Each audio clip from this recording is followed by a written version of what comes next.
Catherine Lorsignol. Alors certaines je les connais pas, parfois certaines je les connais, mais par exemple, voilà ici Caroline Dirk, je la connais pas. J'ai une vision peut-être romantique en général. Moi ce qui me fascine c'est l'aspect rencontre, c'est le fait que votre vie puisse éventuellement basculer pour des cas fortuits. Bon, ça c'est un média de plus et donc effectivement je trouve que c'est un outil fabuleux, utilisé à bon escient et avec tout le recul nécessaire. Voilà, on peut envoyer un cadeau par exemple. Voilà, on va lui envoyer des chocolats. Voilà, j'ai envoyé des chocolats virtuels à Caroline. Ça ouvre de nouveaux horizons, ça permet de voyager de manière virtuelle et puis pourquoi pas aussi dans la vraie vie, puisque on peut aller à la rencontre de tous ces gens et on peut... Ça fait rêver. Ça fait un peu rêver, voilà.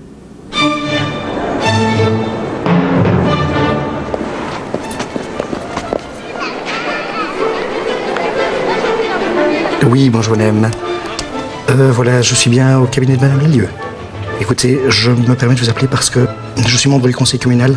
Je lui ai demandé, ainsi qu'à madame Lalieu la dernière fois, s'il était possible d'obtenir les codes pour une connexion par Internet au sein de l'hôtel de ville de Bruxelles. Cela fait plusieurs années que Geoffroy réclame cette connexion. Il faut dire que c'est un conseiller connecté. Presque 24 heures sur 24, il est relié à Internet et bien évidemment à Facebook. C'est vrai que c'est difficile de s'en passer parce qu'il est sur mon téléphone, il est sur mon ordinateur portable, il est sur mon ordinateur chez moi également. Et c'est vrai que c'est un site important au niveau de la socialisation et de tous les réseaux bruxellois qui s'y trouvent. Je n'ai pas envie de faire ce que certains appelleraient des permanences sociales. C'est un choix effectivement d'utiliser une autre plateforme, histoire d'être plus original. J'ai la trentaine, je crois que c'est important de rester connecté avec mon temps également.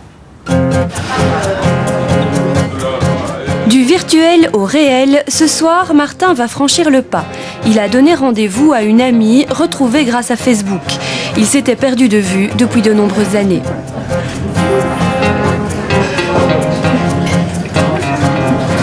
On me reconnaît ? Je te reconnais. Oui, on s'est vu il y a 20 ans. Ah, mais ça n'a pas changé, Non. On était jeunes et beaux, maintenant on n'est plus que beaux. Maintenant, on est des parents. Alors tu donnes beaucoup de rendez-vous comme ça via... Non, pas du tout. Mais j'ai retrouvé plein d'amis. J'ai retrouvé des amis d'Italie, parce que j'ai vécu 20 ans à Rome. Et j'ai retrouvé des amis que j'avais, comme toi, que j'avais plus vu depuis 20 ans. C'est un peu comme si on revivait, virtuellement malheureusement, mais dans un village où on a envie de revoir. C'est comme si on allait frapper à la porte, où on faisait « viens, on va prendre un verre ensemble ». C'est un peu comme ça. Oui, des vieux amis qu'on retrouve et qu'on n'aurait en tout cas pas retrouvé sans ce média-là. L'idée, c'est justement de concrétiser dans la vie réelle des sensations virtuelles. Michael est informaticien, spécialiste des... Même si je suis 7-8 jours en vacances, il y a quand même un moment où je me dis il faut que je regarde mes mails. Et il y a des gens qui prennent l'identité d'autres personnes, effectivement, mais parfois c'est avec un but assez humoristique où c'est vraiment, donc, je soupçonne, donc il y a Yves Le Terme qui a 2 identités sur Facebook, donc je me dis qu'il y a bien un faux Yves Le Terme, il y a Albert II, il y a donc le général Jacques. C'est un de vos amis. Le général Jacques est effectivement un de mes amis. Vous savez qui se cache derrière le général Jacques ? Oui, je sais qui c'est.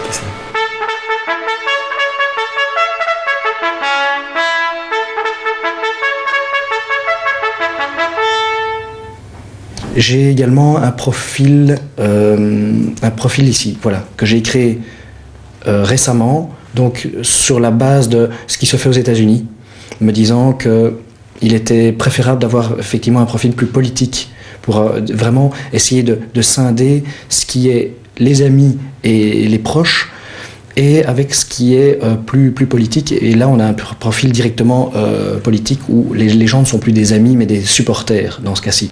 Geoffroy utilise Facebook comme un véritable outil de communication, mais de temps en temps, il s'amuse aussi avec un autre profil, celui d'une femme. c'est amusant de s'occuper de ce profil-là. Une certaine Cécilia, voilà, connue pour son nom de mariée, qui maintenant est divorcée et même remariée, donc voilà, qui perd effectivement maintenant son côté plus politique et qui perd son côté peut-être plus personnage public.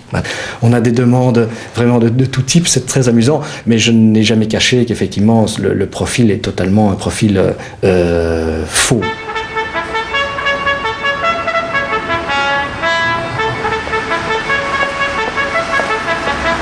Général Jacques, c'est nous. Mélissa, Baudouin et Michael ont créé ensemble le profil du Général Jacques sur Facebook. C'est aussi avec ce nom qu'ils signent certains articles sur un blog consacré à Bruxelles. Il n'est pas fort bavard, hein. C'est bien que bon, il est un peu vieux, la technologie lui pas terrible. Mais il se débrouille en technique, il a un mail, il a une vie sociale étonnante, hein, pour quelqu'un de mort.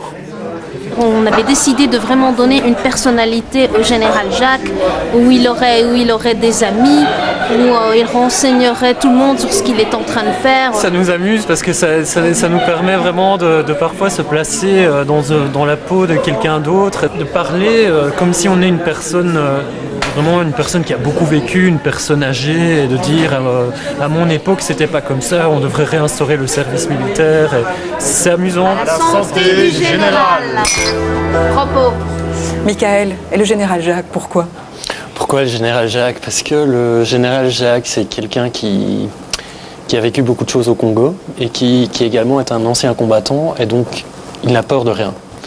Et donc on a pris ce personnage pour, sur Bruxelles Blog, justement, lancer des coups de gueule. Ouais. Donc